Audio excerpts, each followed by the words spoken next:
Okay, so we're finally moving on to GCF and Lcm. That stands for greatest common factor and least common multiple. So we're going to use the greatest common factor to factor out numbers and variables out of two different terms. So for the one that we're given here, we have 24 and 30. So there's this method called cake method, where you write an upside down cake. So you're going to see what they divide into. So you know that they're both even. So if they're both even, you know that you can divide by 2. 24 divided by 2 is 12, and 30 divided by 2 is 15.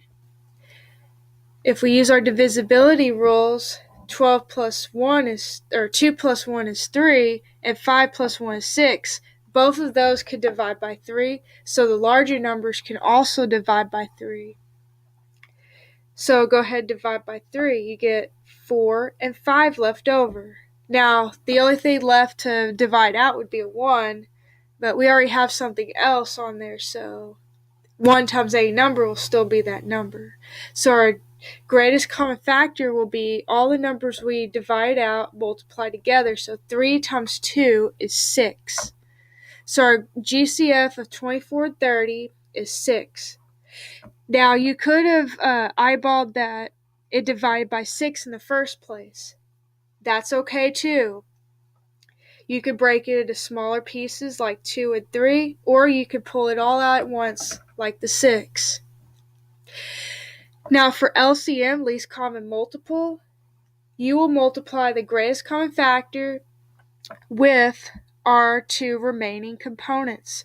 So our greatest common factor 6 times 4 times 5. And when you multiply that out, you get 120. So our least common multiple between 24 and 30 is 120. Now the way GCF is good for pulling out factors is if we have an example like this, 2x squared plus 4x.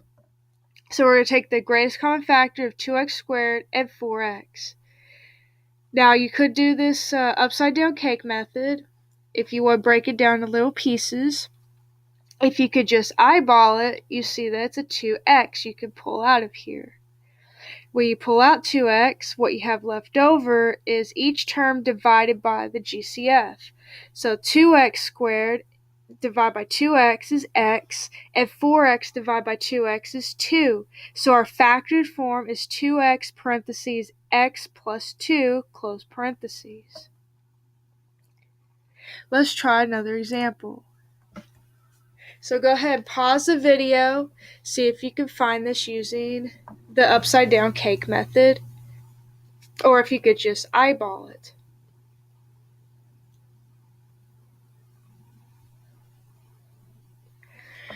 Okay, so for this video, I will show you the upside down cake method. So we have 10x squared and 42x. So we know that they will both go into an x, so we could go ahead and divide that out first. If you can pull out a bigger number or term at the beginning, that's fine too. So we have 10x and then 42. So they no longer share another x because 42 does not have an x next to it. But we do know that they are even numbers, and even numbers will always divide by 2. So when we divide by 2, we have 5x and 21. Now, there's nothing that these share besides 1, so we're done here. So our GCF, our greatest common factor of 10x squared and 42x, is 2 times x, which is 2x. So our factored form would be 2x and then parentheses 5x plus 21. And that is our factored form. Okay, let's try another example. So go ahead and pause the video, see if you can find this one on your own. When you're ready, unpause the video.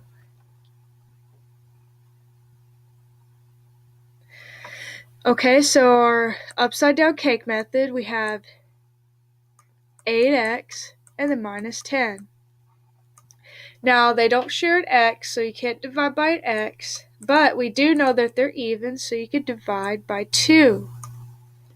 Okay, you're going to divide each of those by 2. We have 4x and a minus 5 left over. And notice there's nothing else that these both go into.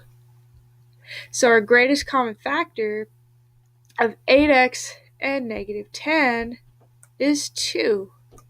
So our factored form will be 2 on the outside, and then our 4x minus 5 on the inside. Again, notice that this is our inside, and this is our outside.